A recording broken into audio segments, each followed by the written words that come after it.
Hi, Jeremy here, Modern Vitality. In today's video, mold illness. You're using your pillow wrong. I brought a pillow. I'm going to be showing you, hands-on, demonstrating the right way and the wrong way to use your pillow. Okay, I've seen this time and time again after years and years and years of working with people with all kinds of complex chronic health conditions. Did you know there's a right way to use your pillow? There's a wrong way. If you get it right, you can heal faster. I'm not kidding. If you get it wrong, you're going to slow yourself down. So we're going to sort that out today so you're not making this mistake every night when you go to sleep. Might as well be doing something good for you while you're sleeping. And number two, once we figure out the technicals and I share with you how to strategically use this pillow, we also have to look at the mindset piece, the larger issue that stops people from doing what they already know how to do. So we're going to unlock that too. We got a big video today. Let's get started.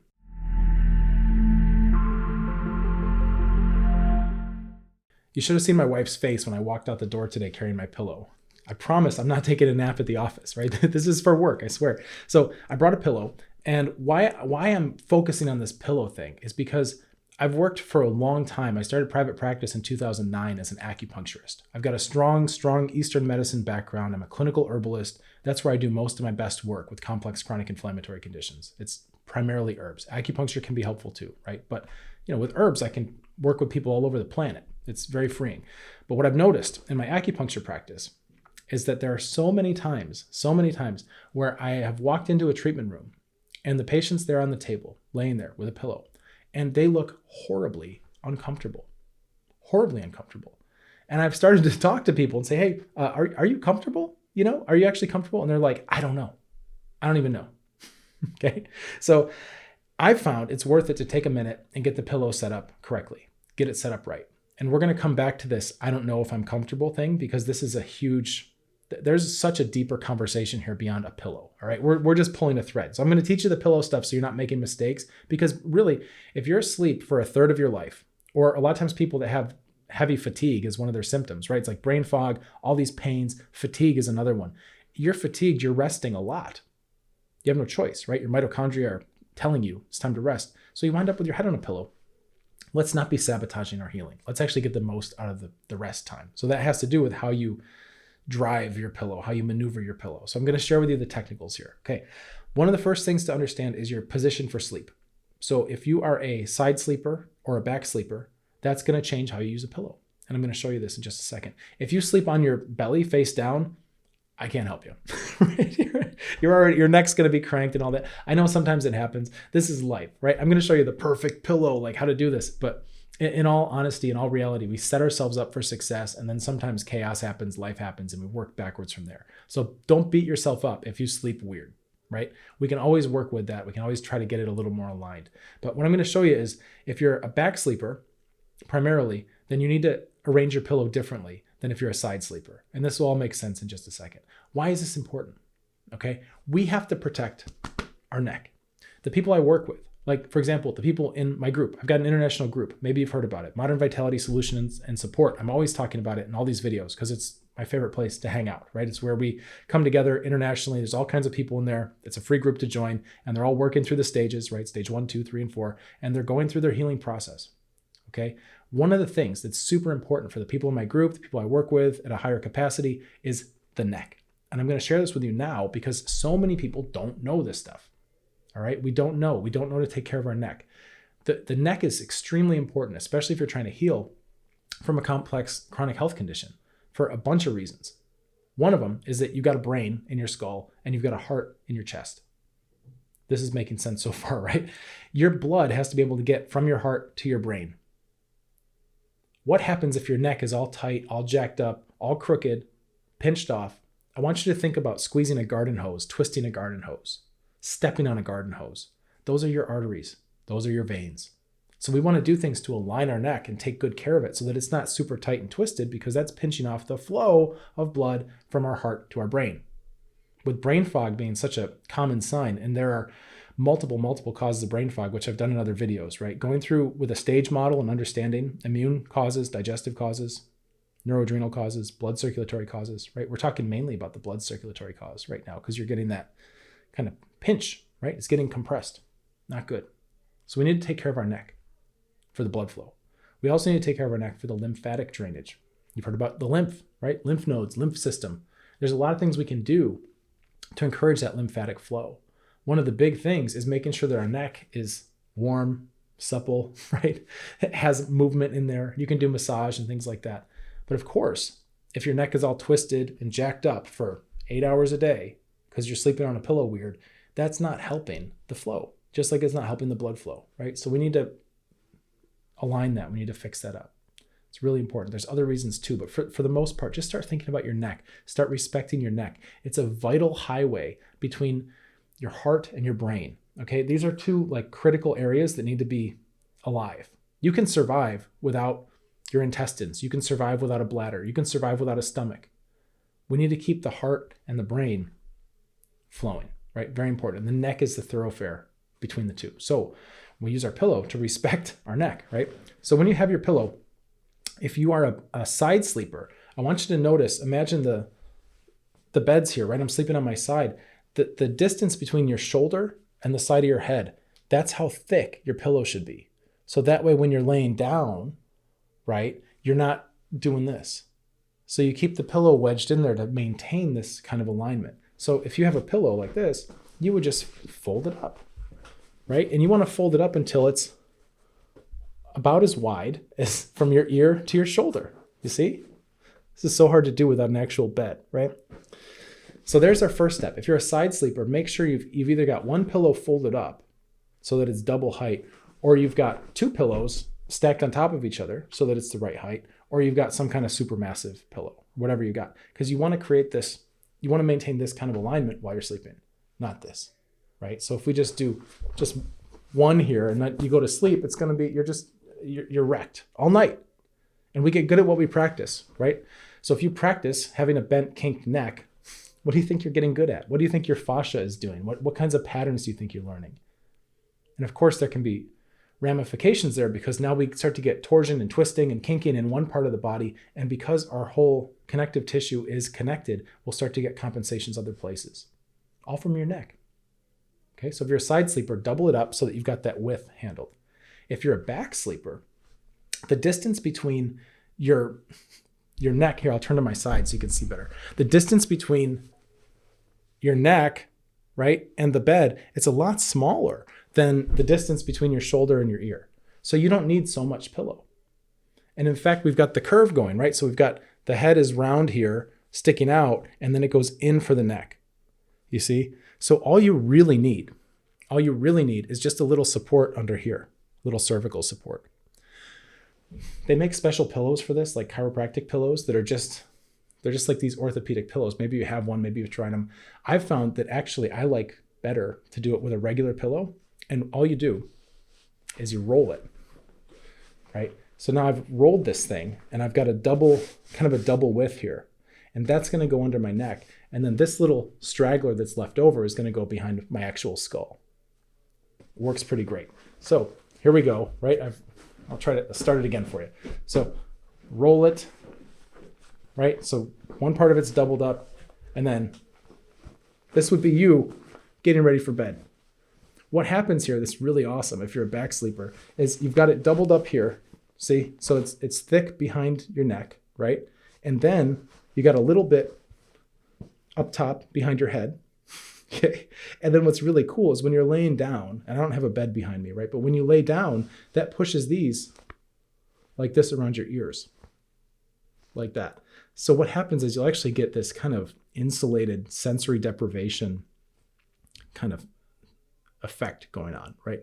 Very relaxing, very nice, especially if you've got pets, children, a partner who snores or whatever. Not my wife, absolutely not, right? But you know, sometimes people snore, there's noises. You keep this around your ears. It helps to muffle all that. It really, really is. It's super relaxing. So I'll show you from the side too. So I've got it rolled up so it's thicker behind my neck and it's a little bit thin just behind my skull here, right? And then you disappear into this thing. Okay, that's the way to do it for sure. So how do we mess this up? Well, basically anything that doesn't maintain that alignment is going to be a problem. I've seen a lot of times people, this is what I notice a lot of times with acupuncture and watching people, because I have had a career where I get to see people in different types of contexts than normal, right? If I was a bank teller, I wouldn't see people how they use their pillows all the time. You just don't see that stuff. But when you're in a treatment room setting and there's a massage table and pillows and things, you get to see how people lay down on these. And this gets into my second point here. And we're going to cover this because this is really profound. And I want to make sure that you got that, because that's the real lesson. Okay, that's the real takeaway. And we're going to get to all this. When you have a pillow, right, people will just do weird stuff. They'll just throw themselves on it, right? It could be any which way. Like I've walked into a room and somebody's like this, laying on their back, and the pillow is just crooked and it's down their back. And what's happening, right? It's twisting their head. It's pushing their shoulder up forward. They're just all squiggly, right? And it's not their fault. It's not their fault. It's not like they're wrong. People do this. I'm not here to punish people or, try to bring down your self-esteem. Like, hey, you don't even know how to use a pillow, right? But what I am going to do is we're going to have a little fun with this, because when you see that, right, what's the larger sign here? There's a couple of them. One is that people are disconnected from their bodies. When I look and I can, you start to develop an eye for this and you can see all the misalignments and you go, does that look comfortable? It doesn't look comfortable. And then you ask, hey, are you even comfortable? I don't know. I don't know if I'm comfortable, right? That's a problem. First of all, we're disconnected. So the way you use your pillow, right, says a lot about who you are, what kind of person you are. Are you the kind of person who can tell when you're uncomfortable? With pillows, with everything, right? Are you tuned in or are you numbed out? And I would encourage you, sometimes we numb out, understandably, because these conditions bring pain, right? Neurological overwhelm. There's a lot of problems with this. Like it's normal to want to take a break from that, right? But sometimes these breaks last a long, long time. And it starts to become the way we are now. It starts to become the new normal, is this numbed out, disconnected type of sense, where you lay down on a pillow that's all crooked or halfway under your back, or there's no neck support, or you're like this or whatever, and you can't even tell. So we have to tune in to our bodies, right? We have to tune back in. That's a prerequisite. There's no amount of learning how to fluff this up that's going to replace tuning in, right? Of course, no one will use the things I'm sharing here if they haven't already tuned in and they can't start to feel it. Okay, it's a prerequisite. So start tuning into your body, even if it's uncomfortable. And this isn't just for pillows. This has to do with everything. Temperature, humidity, people talking to you, right? Are you enjoying this conversation? I don't know. Well, start figuring out if this is an abusive relationship. Start figuring out if this is somebody who doesn't respect boundaries, or somebody who's trying to take advantage of you, or somebody who's an energy vampire, is basically just sucking you dry like a juice box, right? You can start asking yourself this kind of question a lot. Am I comfortable? Or another way to say it is, how does this feel? If we don't want to judge it, we could just be very open. How does this feel? How do you feel with that pillow crooked under you like that? Yeah, interesting. I don't have an emotional attachment to it, but I do feel like my shoulder's getting pushed forward, and I do feel like my head's kind of kinking. Yeah, noted. Okay, what do we want to do with these facts, right? You start looking at everything like this. How do you feel about that food? How do you feel after you eat that? How do you feel about the culture you're around, your family culture? What do you do for leisure time? How do you feel about that? How do you feel about where your life is, right? All these things matter because they're all signals for your nervous system. We have to re-expand that. We can't hide forever. If you found this channel, you're not a hider, right? I mean, that's the thing. People who want to just lay down and die don't wind up cruising through my channel, binge watching all my videos, which I would recommend you do, go through, right? I'm going to become your new Hulu, your new Netflix, whatever, right? You're going to go through here and learn all these things and just extract as much information as you can, because it's going to help you, right? It's actually productive. These kinds of people aren't quitters, right? It's just not the way it goes by nature. If you're here, you want to do something about it, right? So start feeling. Don't be afraid of that. And some of you are already there. Some of you are like, yeah, Jeremy, I know. I try to feel everything, right? I try to always assess this environment. Great, good. Keep that. Hold on to that. Now, the next piece is doing something about it, right? Because you can say, hey, are you even comfortable with that pillow? You know what? I don't know. Yeah, I'm not very comfortable. And then nothing changes, right? In case you haven't noticed, the pillow is a metaphor. The pillow is a motif for everything in your life. This could be very overwhelming, right? How do you feel about your job? I don't know. Well, are you comfortable with it? Oh, it's very stressful. I don't really feel like the work is rewarding. I'm not valued in my workplace. Okay. Are you going to rearrange that pillow? right? Can you take some power? Because to do this, right, to fluff up your little pillow, it's a small skill, right? It's a small motor movement, right? But in order to do that, you've got to make a big decision that you're worth making a change about. I'm not very comfortable. Okay. Well, do you value yourself? Do you value your comfort? Do you value the health of your neck as part of your healing process? Is taking care of that? Do you want that lymphatic drainage happening so you can start to get better? Yeah. Do something about it, right? Sometimes it means you have to actually physically make a change. You've got to fluff up the pillow, right? You got to rearrange it. You got to take a little bit extra energy and you've got to apply it to your environment to make a difference, to change something so that you can have a better time long-term, right? The pillow's a metaphor.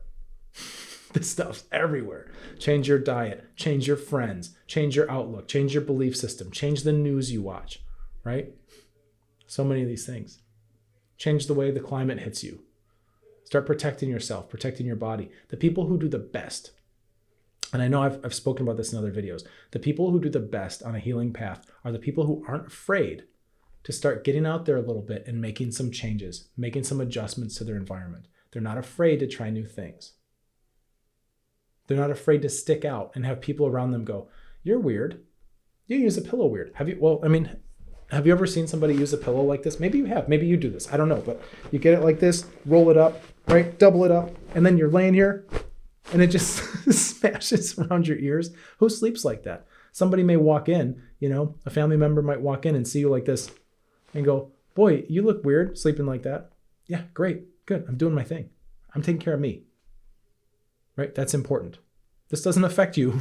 Leave me alone, right? That kind of attitude will go a long way towards getting your health back. Not being afraid to stick out, not being afraid to do things that are a little bit different. Always, we have to start prioritizing this because if we don't make our own health a priority, first of all, what kind of subconscious signal are you sending to your own self, right, about that? But then two, who's going to do it for you? Who's going to come around and tuck your pillow, change your pillow every night? Right? What kind of archetypes are going on if that's how you want to live, right? No, I don't do my pillow. I only have to have somebody else come change it for me, right? No, handle your own pillow, right? And again, the pillow's a metaphor. It's everything. It's everything. If you're struggling with a complex chronic health condition, I would encourage you to join our group. We've got a fantastic group of people. We're international. I think I mentioned it earlier. We're off big tech. We've got our own private chat group. It's free to join. You've got me in there, troubleshooting people's cases from all over the planet, right? Everybody's going through the stages, stage 1, 2, 3, 4, immune, digestive, neuroadrenal, blood circulation. There's kind of a bonus stage at the end, but not a lot of people even need to do that kind of work, but we have it. It's all there. And you can watch people going through. You can see the wins, which is awesome. Very inspiring to see real healing stories, real successes. I mean, we've got a positive group. Everybody's very vibrant and supportive. And you can also see when somebody has a bad day. You can see when we get triggers. You can see backslides. You can see flare-ups. And you can watch a resilient healing system in action while we navigate and troubleshoot in real time. So that's pretty cool. I don't know of any other place like that exists. I created it a few years back. I think it's a wonderful, wonderful place to be. So if you are at all working on your healing process, you might want to do it in good company. We're very positive. There's a lot of introverts in there. There's not a lot of pressure, right? You can kind of show up and do your thing and everybody's very respectful. We do fill up. There can be a wait. Your application link's in the description below this video, right? I keep it there so you can find it pretty easily. And if your application looks good, like you'd be a great fit for what we're doing in our group, I'll get you in there as soon as I can. It might be like a month, 2 months. I try to do monthly cohorts so you don't have to wait too long, but I also try to keep the group small so I know who I'm talking to, right? That way I can answer your questions with some specificity. It's a balance. In the meantime, you might consider subscribing to this channel, liking this video, basically signaling to the algorithm that you want to see more stuff like this so that you can start to improve your life and get your health back. All right, I hope this helps you. Let's get you feeling better. Cheers.